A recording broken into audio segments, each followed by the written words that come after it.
The station floated in the darkness between stars. It was old, built long before humans had ever left their planet. The metal walls had seen thousands of students come and go. Species from every corner of the galaxy had walked these halls, learned these lessons, and returned home changed. The Unified Species Academy was not a place for the weak. Only the best from each world earned a seat here. The training was hard. The competition was harder. And for Park Do-hyun, every single day felt like a battle he was slowly losing. He stood at the observation window of his small room, watching distant suns burn in the void. Earth was somewhere out there, millions of light years away. His mother had cried when he left. His father had said nothing, only placed a hand on his shoulder and nodded once. That was enough. That was everything. Do-hyun was 23 years old. He had short black hair, tired eyes, and hands that were always slightly rough from training. He was not tall by human standards, and by galactic standards, he was practically tiny. Most species here stood 2 or 3 heads above him. Some had claws. Some had armored skin. Some could survive in the vacuum of space without protection. And Do-hyun? He was just human. Soft skin, fragile bones. A body that needed constant food, water, and sleep to function. The other cadets looked at him the way someone might look at a small animal that had wandered into the wrong place. He did not blame them. Sometimes he wondered the same thing himself. The morning alarm sounded through the station. Do-hyun pulled on his gray cadet uniform and made his way to the mess hall. The corridors were wide enough for species of all sizes, and the ceiling stretched high above. Lights embedded in the walls shifted color based on the time cycle, mimicking a day and night rhythm that worked for most carbon-based life forms. The mess hall was already crowded when he arrived. Long tables filled the space, and cadets of every shape and color sat eating their species-specific meals. The air carried dozens of different smells, some pleasant, some strange, some that made Do-hyun's stomach turn. He collected his tray of nutrient blocks and synthesized rice. The food was bland but functional. He had learned not to complain. Complaints meant attention, and attention was rarely good.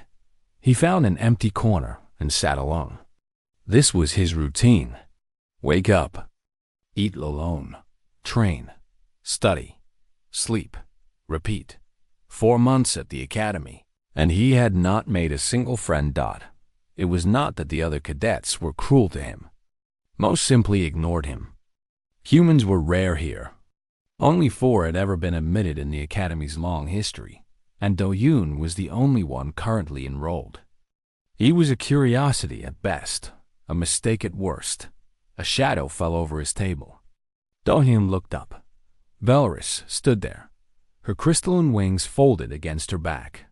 She was Montari, an insectoid species known for their intelligence and their pride. Her exoskeleton was a deep green, and her compound eyes reflected the light like shattered glass. "Human," she said. Her voice was sharp, clicking slightly on certain sounds. "You are in my seat." Do-hyun looked around.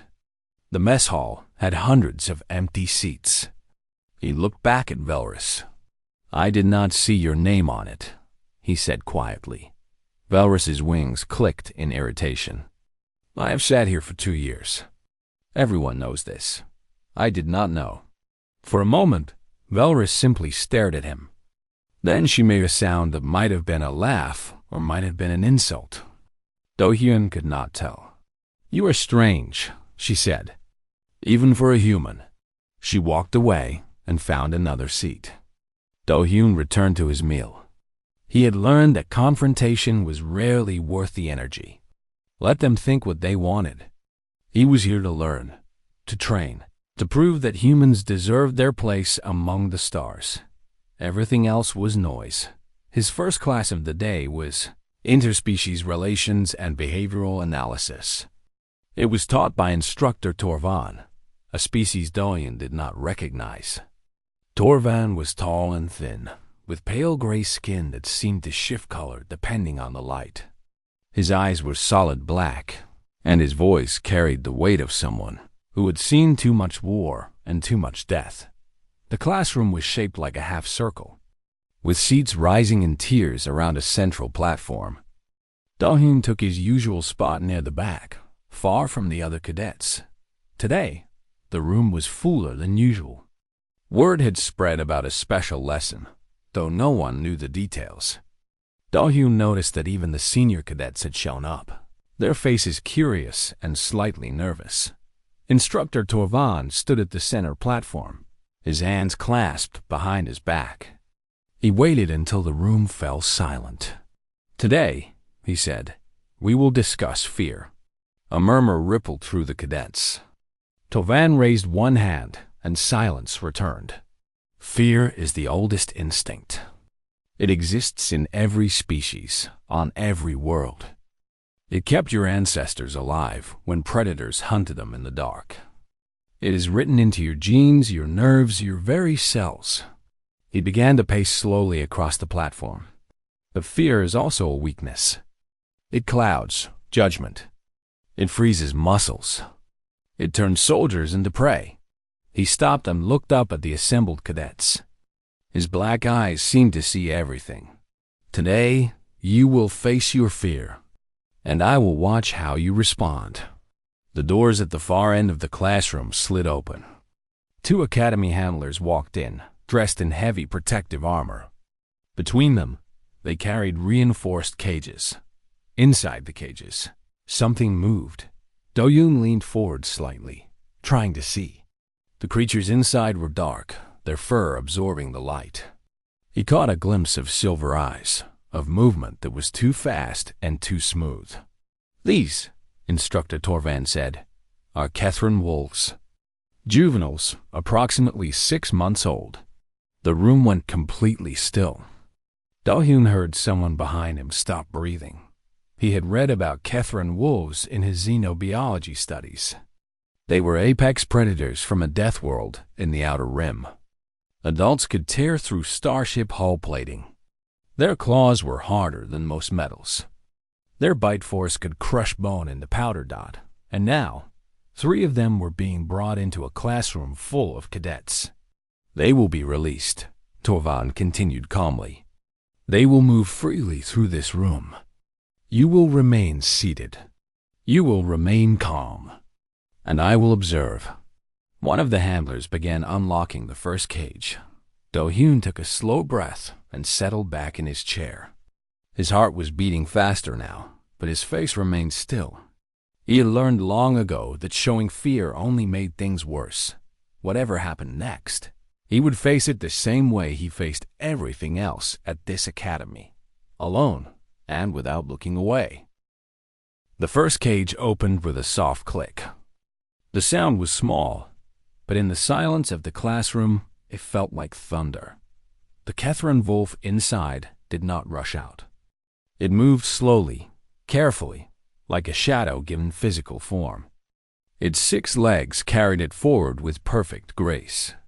Its fur was so dark that light seemed to fall into it and disappear.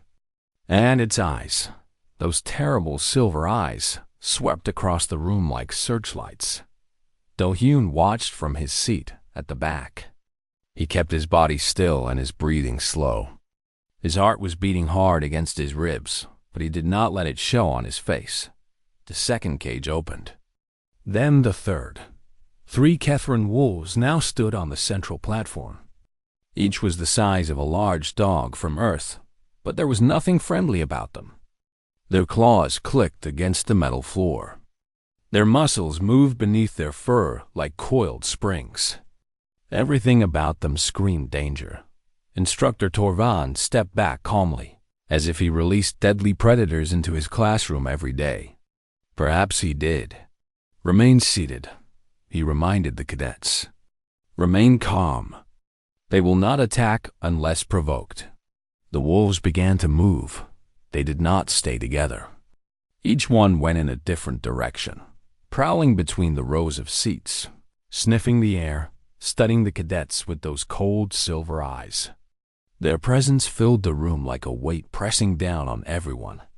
The first scream came from a Nelvan cadet near the front. Lyra, Doyen remembered. She was graceful in water, but here on the dry station, she was helpless. Her bioluminescent markings flared bright blue, a threat display that her species used to scare away predators on her home world. The wolf nearest to her stopped. It tilted its head, studying the flashing lights. Then it made a low sound, something between a growl and a rumble, and moved on. Lyra was left shaking in her seat, her markings still flickering uncontrollably. Bren, the massive Gorvathy, was next. He sat near the middle of the room, his rock-like body towering over the other cadets. He was strong enough to crush metal with his bare hands. But when the wolf approached him, something changed. His stone skin began to grind. A low, terrible sound, like rocks scraping together. It was the sound of fear. Despite his size, despite his strength, the Gorvathy was trembling. The wolf sniffed at him once, then turned away. It had no interest in something that smelled so strongly of terror. Valrus did not move when a wolf passed her row. Her crystalline wings were pressed flat against her back, and her compound eyes tracked the predator's every movement. She was trying to stay calm, trying to control herself, but Doyen could see her mandibles clicking rapidly. It was a nervous habit. She could not stop it. The wolf paused near her, its silver eyes reflecting the light from her wings. For a long moment, nothing happened. Then the wolf made that low rumbling sound again and continued its patrol. All around the classroom, cadets were failing. Some cried silently. Some pressed themselves against their seats, trying to become invisible. Some released pheromones of fear so strong that even Doyen could smell them, a sharp, sour scent that filled the air. The wolves rejected them all. They prowled past the front rows, past the middle section, moving steadily toward the back of the classroom. Toward the corner where Doyen sat alone. He watched them come. 3 apex predators, moving in perfect silence, their eyes fixed on him. His heart was pounding now, loud enough that he could hear it in his ears. Every instinct in his body told him to run, to hide, to do something. He did nothing. He sat in his chair and breathed. In through his nose, out through his mouth. Slow and steady, the way his grandfather had taught him when he was young.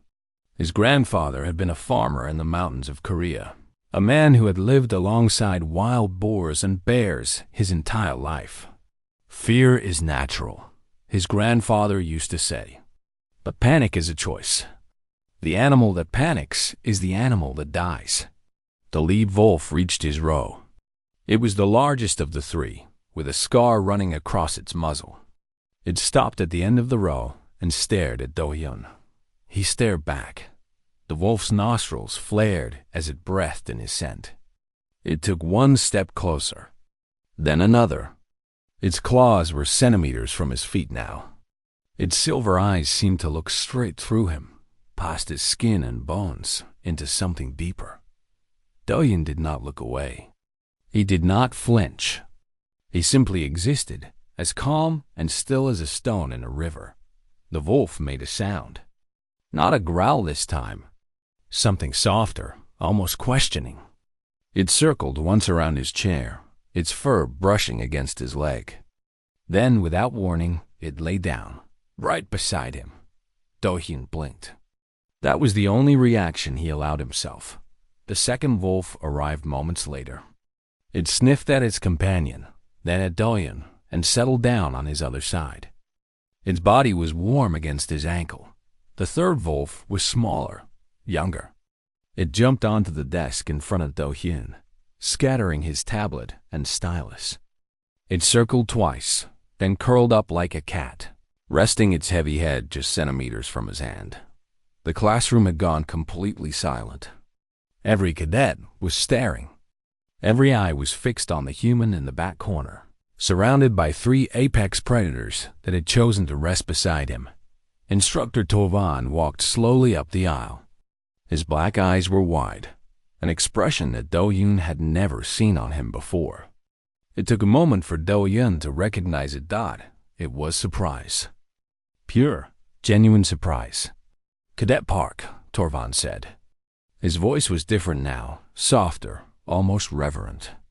"Do you understand what is happening?" Do-yoon looked down at the wolves. The one on the desk had closed its eyes. Its breathing was slow and peaceful. The two beside his chair had pressed closer to him, as if seeking warmth. "They are tired," Do-yoon said. His voice was quiet but steady. They were stressed by all the fear in the room. The smells, the sounds, the panic. It was overwhelming for them. He paused, thinking carefully about his next words. "I'm not afraid of them." "Not really. So I am not a threat, and I am not prey. I am just here. That makes me safe." Torvan stared at him for a long moment. Then he looked at the wolves, peaceful and relaxed in a way that seemed impossible. "In 40 years, the instructor said slowly, I have never seen Kethran wolves choose to rest near any species. They tolerate handlers in armor. They ignore prisoners in cages. But they do not choose. They do not trust." He looked back at Do-yoon, and there was something new in his ancient black eyes. Something that might have been respect, until now. The class ended in silence. The handlers came to collect the wolves, but the animals did not want to leave. They had to be coaxed away with treats and gentle commands, and even then, they kept looking back at Do-hyun. He gathered his scattered things and walked out of the classroom without a word. Behind him, he could feel the stares of every cadet in the room. He could hear the whispers beginning, the rumors taking shape. He ignored them all, but as he walked back to his quarters, he could not stop thinking about the warmth of those wolves against his legs, the sound of their peaceful breathing, the way they had chosen him without hesitation. For the first time since arriving at the academy, Park Do-yoon did not feel quite so alone. The rumors spread faster than light itself. By evening, every cadet on the station had heard some version of the story. A human had tamed Kethran wolves with his mind. A human had used some secret power to control apex predators. A human had done something impossible, something that defied everything the galaxy knew about prey species and their limitations. None of the rumors were true, but truth rarely mattered in places like this. Do-yoon ate his dinner alone, as always. The mess hall was louder than usual, and he could feel eyes on him from every direction. Cadets whispered to each other, pointing at him when they thought he was not looking. Some seemed afraid. Others seemed angry. A few looked at him with something that might have been curiosity. He finished his meal and returned to his quarters. The door slid shut behind him, and for a moment, he simply stood in the darkness, breathing. His hands were shaking. He had not noticed it before, but now, alone and safe, his body finally allowed itself to react. The fear he had pushed down during the lesson came rushing back, and he had to sit on the edge of his bed to keep from falling. 3 apex predators had surrounded him. 3 creatures that could have killed him in seconds had chosen to rest beside him instead. He still did not fully understand why. A notification blinked on his tablet. A summons from Instructor Torvan. Do-yoon took a moment to steady himself. He washed his face, straightened his uniform, and made his way to the instructor's office. The door opened before he could knock. Torvan stood inside, his gray form silhouetted against the soft light of his desk lamp. The office was small and sparse, filled with books and artifacts from dozens of different worlds. A single window looked out at the stars. "Sit," Torvan said. It was not a request. Do-yoon sat in the chair across from the desk. Torvan remained standing, studying him with those deep black eyes. "I have been teaching at this academy for 40 years, Torvan began. "I have trained soldiers, diplomats, scientists, and spies. I have seen cadets from 200 different species pass through these halls. And in all that time, I have never seen what I saw today. He picked up a tablet from his desk and turned it toward Doyen. On the screen was a graph, a series of lines tracking various measurements over time. This is your biometric data from the lesson. Heart rate, breathing, hormonal levels, neural activity. Do you see anything unusual? Do-hyun studied the graph. His heart rate had increased when the wolves were released, which was normal. But then it had leveled out, remaining steady even as the predators approached him. His breathing had stayed slow and regular. His stress hormones had barely spiked at all. I was calm, he said. You were impossibly calm, Torvan corrected. Every other cadet in that room, without exception, displayed one of two responses: prey behavior or threat behavior, fear or aggression. Flight or fight. He set the tablet down and leaned forward. You displayed neither. Your body registered the wolves as potential dangers, but then something happened. Your hindbrain, the oldest part of your nervous system, made a choice. It decided that the wolves were not immediate threats. It allowed you to remain alert without triggering a survival response. Dawn thought about this. He remembered the moment the lead wolf had approached him, the way his heart had pounded, the way every muscle had tensed. And then he had breathed, slow and deep, and something inside him had settled. I have lived with animals before, he said. On Earth, my family had dogs. Big ones, from a breed that was originally used to hunt bears. They could be dangerous if they sensed fear or aggression. But if you stayed calm, if you let them know you were not a threat, they were gentle. Torvan's expression shifted. He sat down slowly, as if Doyen had said something that changed everything. Dogs, the instructor repeated. Tell me about dogs. So Do-yoon told him. He spoke about the animals that humans had lived with for thousands of years. Wolves that had been tamed and bred, generation after generation, until they became something new. Companions instead of predators. Friends instead of threats. He told Tarvan about the dogs he had grown up with. Two massive creatures named Bomi and Nori. They had been gentle with children and fierce with strangers. They had slept at the foot of his bed every night. When his grandmother died, Bomi had refused to leave the grave for 3 days. Torvan listened without interrupting. When Do-yoon finished, the instructor was silent for a long moment. You domesticated apex predators, he said finally. Your species took wolves, one of the most dangerous pack hunters on your world, and turned them into companions. You did not hide from them. You did not fight them. You lived with them until they became part of your families. Do-yoon nodded. It seemed obvious to him, but he was beginning to understand that it was not obvious to others. This is unprecedented, Torvan said. No other known species has this ability. The Montari evolved by outthinking predators, building traps and walls. The Gorvathi evolved by becoming too strong to kill. The Nelvan evolved by fleeing into the deep oceans. Every species in this galaxy survived by avoiding predators or destroying them. He stood and walked to the window, staring out at the stars. But your species chose a third path. You walked alongside the predators. You shared your food with them, your homes, your lives. You formed bonds that lasted generations. And over time, those predators came to see you not as food or threats, but as pack. As family. Do-yoon had never thought about it that way. He had always assumed that other intelligent species would have similar relationships with animals. The idea that humans were unique in this way was strange and uncomfortable. The Kethran wolves sensed this in you, Torvan continued. They are intelligent creatures, far more intelligent than most species realize. When they approached you, they recognized something that their instincts could not explain. A predator that was not hunting. A prey animal that was not fleeing. Something in between, something new. He turned back to face Do-yoon. They chose you because you were the only being in that room that did not treat them as monsters. You saw them as they truly are, as animals. Dangerous, yes, but not evil. Not enemies.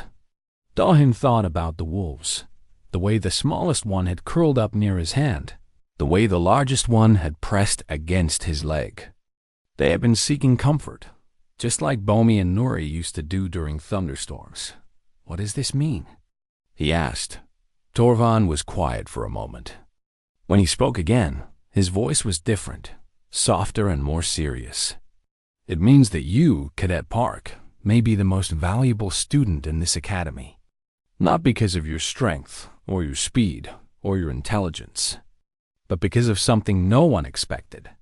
Something that your species developed over thousands of years of evolution. He looked at Do-hyun with those ancient, black eyes.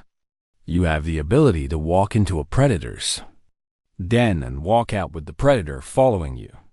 That is not just a skill. It is a gift. And I intend to make sure you understand how to use it. Do-hyun left the office with his mind spinning. He had come to the academy feeling small and weak, an outsider among giants. But now, for the first time, he wondered if perhaps he had underestimated what it meant to be human. Perhaps they all had. The days after the wolf incident were the strangest of Do-hyun's life. He was no longer invisible. Everywhere he went, cadets turned to look at him. Some whispered behind their hands. Others stared openly, studying him like he was a specimen in a laboratory. The attention was exhausting, but there was nothing he could do to stop it. He continued his routine as best he could. Wake up, eat, train, study, sleep. But the spaces between these activities were no longer empty. Now they were filled with questions, with stares, with an endless stream of curiosity that he did not know how to handle. The first real change came 3 days after the lesson. Do-hyun was sitting alone in the mess hall, eating his usual meal of nutrient blocks and synthetic rice, when a shadow fell over his table. He looked up, expecting another cadet wanting to ask about the wolves. It was Varus. The Mantari stood stiffly, her crystalline wings folded tight against her back. Her compound eyes reflected the light in patterns that Do-hyun had learned to read as discomfort. She was nervous, though she was trying hard not to show it. "Human," she said. Her voice was clipped, formal. "I wish to speak with you." Do-hyun gestured to the empty seat across from him. Varus hesitated for a moment, then sat down. Her movements were careful, controlled, as if she was afraid of making a mistake. "I was present in the classroom," she said. "I saw what happened with the wolves." "Most of the academy saw it," Do-hyun replied. "Or heard about it." "Yes." Varus paused, her mandibles clicking softly. "I have been thinking about it. About what you did. About how you remained calm when everyone else was afraid." She looked down at the table, avoiding his eyes. "I was terrified," she admitted. "My wings would not stop moving. My instincts were screaming at me to flee, to fight, to do anything except sit still. I have trained my whole life to control my emotions, and in that moment, I failed completely." Do-hyun nodded slowly. He remembered seeing her reaction, the way her wings had clicked in panic, the way her body had betrayed her despite her best efforts. "Fear is not failure," he said. "Fear is natural. Every species feels it, but you did not show it." Varus looked up at him, her compound eyes searching his face. "Your heart was beating faster. The monitors showed that. But your body did not react. Your instincts did not take control. How is this possible?" Do-hyun thought about the question carefully before answering. "On Earth," he began, "humans have lived alongside dangerous animals for our entire history. Lions, tigers, bears, wolves. Creatures that could kill us easily. We are small and weak compared to most predators. We have no claws, no fangs, no armor." He took a bite of his food, chewing slowly. "But we learned something important very early. Running from a predator often triggers its chase instinct. Fighting a predator usually ends in death. So we developed a third option. We learned to stand still, to stay calm, to convince our bodies that we were not prey. Valorus's wings rustled slightly. You trained your instincts? Over thousands of generations, yes. The humans who panicked were more likely to die. The humans who stayed calm were more likely to survive. Over time, our brains learned to override the panic response, at least partially. He paused, thinking of his grandfather again. The old man standing perfectly still while a wild boar passed within arm's reach. The lesson he had learned that day had stayed with him forever. It is still there, Daoyun continued. The fear never goes away. But we learn to use it as information instead of letting it control us. We feel the fear, acknowledge it, and then choose how to respond. Valorus was silent for a long moment. Her mandibles clicked in a rhythm that Daoyun was beginning to recognize as deep thought. My species evolved differently, she said finally. The Mantari survived by being faster and smarter than our predators. We built underground cities where nothing could reach us. We developed weapons that could kill from a distance. We never had to face predators directly because we made sure we never encountered them at all. She looked at Daoyun with something that might have been respect. Your species is strange. You are weak by galactic standards. Your bodies are fragile. Your lives are short. Your senses are limited. And yet you survive by doing something that no other species ever attempted. You made friends with the things that hunted you. Not friends, Daoyun corrected gently. Partners. It took thousands of years and countless generations. But eventually, the wolves who stayed near humans survived better than the wolves who did not. And the humans who had wolves survived better than those who were alone. We evolved together. Valorus made a sound that might have been a laugh. You domesticated apex predators and kept them in your homes. Some of them sleep in our beds, Daoyun said, echoing what he had told Instructor Torvan. This time, Valorus definitely laughed. It was a strange sound, clicking and buzzing, but Daoyun recognized it immediately. Something had shifted between them. Some barrier had fallen. I came here to ask you a question, Valorus said, but I think I have already received my answer. She stood, her wings unfolding slightly in what Daoyun had learned was a gesture of openness. Thank you, human. Part Daoyun. It was the first time she had used his name. After that day, things began to change more rapidly. Valorus started sitting near Daoyun during meals. Not at his table, not yet, but close enough that they could nod to each other in greeting. It was a small thing, but it meant more than either of them said. Bren was next. The massive Gorvathi found Daoyun in the training hall one evening, practicing his combat forms alone. Bren stood in the doorway for a long time, his stone-like body blocking the light, before finally speaking. I was afraid of the wolves, he said. His voice was deep and rough, like gravel sliding downhill. I am the strongest cadet in my year. I can break steel with my hands. But those small animals made me tremble like a child. Daoyun stopped his practice and turned to face Bren. Strength is not the same as courage. The wolves were not testing who was strongest. They were testing who was calmest. And you were the calmest of all. Bren's rocky face shifted in what might have been a frown. I do not understand how. I have fought in real battles. I have faced enemies who wanted to kill me. But those wolves were different. Something about them reached into my mind and pulled out fear I did not know I had. They are apex predators, Daoyun said. Their species evolved to hunt things much larger and stronger than themselves. They learned to use fear as a weapon, to paralyze their prey before attacking. Your fear was not weakness. It was their power working as intended. Bren considered this for a long moment. Then he made a decision. I would like to train with you, he said. If you are willing. Not combat training, but the other kind. The kind that lets you stand still when everything inside you is screaming to run. Do-hyun looked at the massive alien standing before him.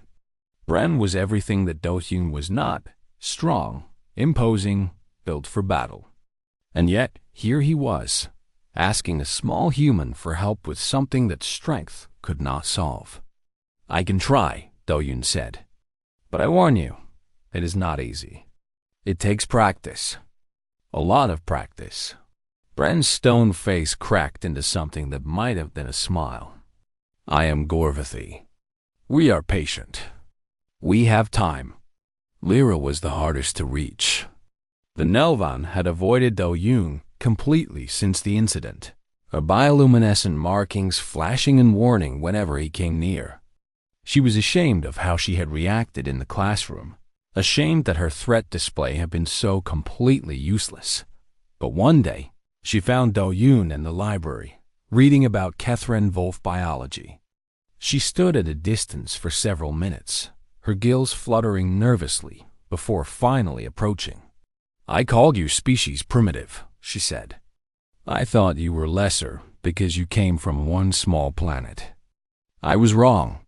She did not wait for a response. She simply turned and walked away. Her markings dimmed to almost nothing. It was not friendship, not yet. But it was a beginning. And Park Do-hyun, the human who had come to the academy expecting to be alone, was slowly finding that perhaps he would not have to be. 2 months passed. The academy continued its endless cycle of training and study, and Park Do-hyun continued to adapt. He was still not the strongest cadet, nor the fastest, nor the smartest. But something had changed in the way others saw him. He was no longer the small human who sat alone in corners. He was something else now, something that the galaxy did not have a name for. He still ate his meals at the same corner table. But now the corner was not empty. Valra sat across from him most mornings, her crystalline wings catching the light as she argued with him about xenobiology or interstellar politics. Bren joined them when his schedule allowed, his massive form taking up 3 chairs as he listened more than he spoke. Even Lyra sometimes drifted nearby, not quite sitting with them, but no longer avoiding them either. It was not a perfect group. They came from species that had nothing in common, from worlds that had sometimes been at war with each other. They disagreed about almost everything, but they had found something in Do-hyun that pulled them together. A calm center that none of them had expected from a human. The wolves had not been forgotten. Instructor Torvan continued to use them in his lessons, bringing them out whenever he wanted to teach cadets about fear and instinct and the limits of self-control. And every time, without fail, the wolves would eventually find their way to Do-hyun and It became a joke among the cadets. Do not sit near the human unless you want a predator in your lap. But beneath the laughter, there was something else. A growing awareness that the small human from Earth was different in ways that mattered. The academy handlers reported unusual behavior in the wolves. When they were kept in their enclosures too long, they became restless and refused to eat. They paced in circles, whining and scratching at the walls. The veterinary staff ran every test they could think of, but found nothing wrong. Then one handler, a Gorvathy named Torin, who had befriended Bren, had an idea. He brought one of the wolves to the classroom where Do-hyun was studying alone. The wolf calmed immediately. It walked straight to Do-hyun, lay down at his feet, and closed its silver eyes. Within minutes, it was breathing deeply, fully relaxed. Torin reported his findings to the Academy Council. After much debate, a decision was made. Do-hyun was called to the council chamber, a vast circular room where the Academy's senior staff gathered to make important decisions. He stood in the center of the floor, surrounded by beings from a dozen different species. Feeling smaller than he had ever felt before, the head of the council was an ancient creature called Elder Vrex, a species so old that no one remembered what they were originally called. Rex's body was translucent, filled with slowly moving lights that served as organs. When they spoke, their voice seemed to come from everywhere at once. "Cadet Park Doyen of Earth," Rex said. "You have been brought here because of an unusual situation. The Kethrin wolves in our care have developed a bond with you that we do not understand. They suffer when separated from you for too long. They thrive when you are present." Doyen said nothing. He waited. "We have debated what to do about this," Rex continued. "Some believe it is a security risk. Others believe it is an opportunity. In the end, we have decided to offer you a choice." One of the council members, a tall Montari in ceremonial robes, stepped forward and placed a small device on the floor in front of Do-hyun.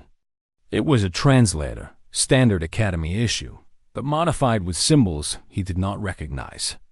"This is a handler's commission," the Montari explained. "It authorizes you to care for the 3 Kethrin wolves currently in our possession. They would be assigned to you for the duration of your time at the Academy. You would be responsible for their welfare, their training, and their behavior." Do-hyun looked at the device, then back at the council, and after the Academy? Rex's lights flickered in what might have been approval at the question. "If you and the wolves prove compatible, the bond would continue. They would accompany you wherever your career takes you. They would be yours, Cadet Park, in every way that matters." Do-hyun thought about his grandfather's dogs, Bomi and Nori. He thought about the weight of their heads on his lap during thunderstorms, the way they had followed him everywhere, the grief he had felt when they died. He thought about the wolves, their silver eyes and dark fur, the way they had chosen him without hesitation when every other cadet had been rejected. "I accept," he said. The council chamber erupted in murmurs. Some were approving, others skeptical. But Elder Rex raised one translucent limb, and silence fell. "Then it is done. From this moment forward, you are the designated handler of the Academy's Kethrin wolves. May this bond serve you well, Cadet Park." That evening, Do-hyun met the wolves in a private training room. The handlers had already brought them, and when the door opened, 3 pairs of silver eyes turned toward him immediately. The largest wolf, the one with the scar on its muzzle, rose and walked toward him. It stopped directly in front of him, looking up into his face. Do-hyun reached down slowly, carefully, and placed his hand on the wolf's head. The fur was soft, warmer than he expected. The wolf made that low rumbling sound, the one that was almost like a purr, and pressed its head into his palm. The other 2 wolves joined them, circling around Do-hyun, brushing against his legs. For a long moment, he simply stood there, surrounded by creatures that the galaxy considered monsters. But they were not monsters to him. They were just animals, looking for someone who was not afraid of them. Later that night, Do-hyun sat with his new friends in the mess hall. The wolves had been given permission to accompany him to public areas, and they lay in a pile at his feet, occasionally rumbling contentedly when he reached down to scratch behind their ears. Valrys watched them with fascination. "They really do act like pets," she said. "I never believed the stories about Earth animals, but now I see it is true." "They are not pets," Do-hyun corrected gently. "They are partners." "There is a difference." "What difference?" Bren asked. Do-hyun thought about the question. "A pet depends on you for everything. Food, shelter, protection. But a partner works with you. They have their own skills, their own instincts. They help you as much as you help them." He looked down at the wolves. The scarred one, whom he had secretly named Taeyang, opened one silver eye and looked back at him. "These wolves chose me. I did not tame them or force them. They decided that I was worth staying with. That makes them partners, not possessions." Lyra, who had been listening from a nearby table, spoke up unexpectedly. "On my world, we have a saying. The current does not choose the fish, and the fish does not choose the current. They simply flow together." She paused, her markings glowing softly. Perhaps that is what this is. You and the wolves, flowing together. Doyen smiled. It was a rare expression for him, one that made his whole face change. I like that, he said. Flowing together. Far above them, Instructor Torvan watched from the observation deck. He had been following Do Yoon's progress for weeks now, documenting everything for his research. He made a final note in his personal log. Humans are not the strongest species in the galaxy. They are not the fastest, the smartest, or the longest-lived. By most measures, they should be unremarkable. But I have come to believe that we have underestimated them badly. They possess something that no other species has developed, the ability to form bonds across the predator-prey divide. They do not simply tolerate dangerous creatures. They welcome them. They live with them. They love them. Cadet Park Doyen is just one human, but he has shown me what his species is capable of. If all humans share this gift, even partially, then they may become something the galaxy has never seen before. Not conquerors, not diplomats, not warriors. Something stranger and perhaps more powerful. They may become the species that connects all others. I will continue to observe. But I suspect that the Academy, and perhaps the galaxy itself, will never be quite the same after this. He closed his log and watched the young human below, surrounded by wolves and friends. Laughing at something Valrus had said, the future was uncertain, as it always was. But for the first time in a long time, Instructor Torvan felt something he had almost forgotten. Hope.